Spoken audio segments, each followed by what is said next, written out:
Ustaz, kenapa Allah menguji seorang hamba? Apa tak tahu Allah dia beriman atau tidak? Allah Maha tahu. Lalu kenapa diujinya? Allah mau kasih tahu si hamba itu dia layak tidak disebut beriman. Allah menguji apakah karena Allah tak tahu? Allah Maha tahu. Wa na'lamu ma tuwaswisu bihi nafsuh. Apa yang berbisik-bisik dalam hatinya kami tahu. Lalu kenapa dia uji? Nampaknya Allah tak tahu saya ini beriman apa tidak, makanya dia uji saya. Allah Maha tahu.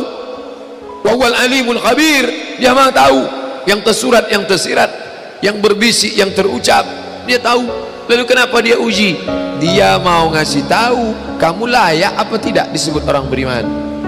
Dia mau ngasih tahu kamu yang tiap hari mengatakan asyhadu an la ilaha illallah wa asyhadu anna muhammadar rasulullah, amantu billah, raditu billahi rabba, wa bil islami dina, wa bi muhammadin nabiyya wa rasulah, wa bil qur'ani imama. Layak tak kau ucapkan kalimat itu? Maka diujinya. Maka ketika ujian itu datang jangan terkejut, karena orang yang mengaku S2 pastilah dia diuji tesisnya. Orang yang mengaku doktor pastilah diuji disertasinya. Kalau ada mengaku doktor tapi belum menulis disertasi, berarti palsu. Kalau ada mengaku layak menjabati suatu tempat tapi belum teruji, berarti palsu. Yang palsu tak layak untuk menerima hadiah. Bapak Ibu yang dimuliakan Allah Subhanahu wa taala, maka ketika ujian itu datang, pada hari silih berganti itulah datang ujian. Wala nabluwannakum bisyai'im minal khauf. Kami uji dia dengan takut. Ujian yang pertama khauf, takut.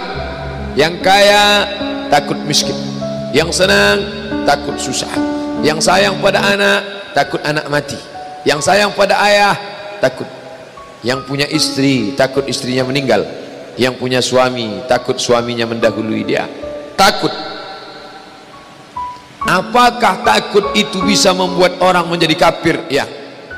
Saking takutnya miskin menghalalkan segala cara yang mestinya bukan hak milik dia, dipindah alih nama, menyogok riswah, memakan dengan cara batil. Mengapa orang menjadi menghalalkan segala cara? Yang pertama karena takut. Betapa rasa takut kalau sudah menguasai orang, dia bisa membuat orang menghalalkan segala cara. Seorang istri terlalu takut kehilangan suami, bisa jadi dia menjadikan cara-cara yang tidak disyariatkan Allah. Dandanannya tidak lagi menurut tuntunan Al-Quran, raut wajahnya tidak lagi memakai pakaian yang dibenarkan syariat Islam. Apa yang membuat orang melakukan perbuatan haram? Takut. Artis ingin eksis di panggung hiburan, maka dia buka yang tidak semestinya dilihat oleh bukan mahramnya. Apa yang membuat orang takut? Takut, takut, takut. Walanabluwannakum bisyai'im minal khauf. Kami uji kalian dengan rasa takut. Walju', lapar. Lapar, di mana letak lapar? Perut. Berapa panjang perut? Sejengkal. Gara-gara perut yang sejengkal orang menghalalkan segala cara. Sejengkal perut, sejengkal di atas pusar, sejengkal di bawah pusar. Nafsu perut, nafsu syahwat. Kedua-dua nafsu ini membuat orang menjadi menghalalkan segala cara haram. Mati, sakit, takut mati, takut sakit, takut susah, takut melarat. Wathamarat, takut buah-buahan hilang, takut paceklik, takut kemarau panjang, sampai-sampai meminta kepada setan, sampai-sampai memandikan kucing, sampai-sampai membuat sajen. Gara-gara apa itu semua? Takut, takut, takut.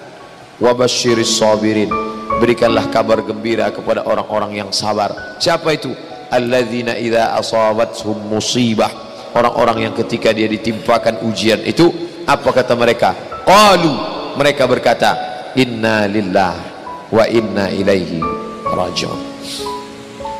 Jangankan harta kami, jangankan anak kami, jangankan suami kami, jangankan rumah kami, jangankan jabatan kami, inna lillah, diri kami ini pun milik Allah, bukan punya kami. Kalau dia yang punya, apa salahnya dia ambil? Maka ketika harta diambil, salah satu yang membuat manusia kehilangan ketika dia merasa memiliki. Ini punya saya, ini milik saya.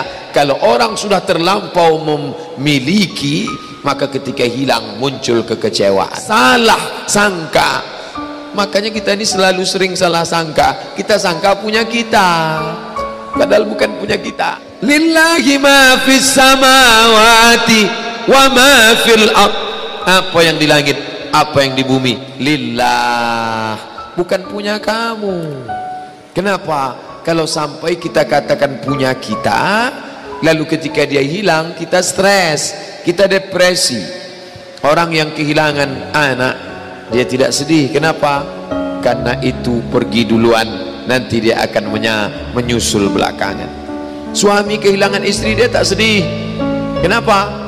Karena sudah dibawanya ganti yang baru, Pak Ustadz. Bukan, dia tak sedih. Kenapa? Karena dia tahu nanti saya akan berjumpa dengan dia di tempat yang lebih kekal abadi. Sekarang kalau saya hidup sama-sama dia, dia tua, dia keriput, dia sakit, dia mati. Nanti saya berjumpa lagi dengan dia di mana? Di tempat kekal abadi yang tak pernah sakit, tak pernah mati.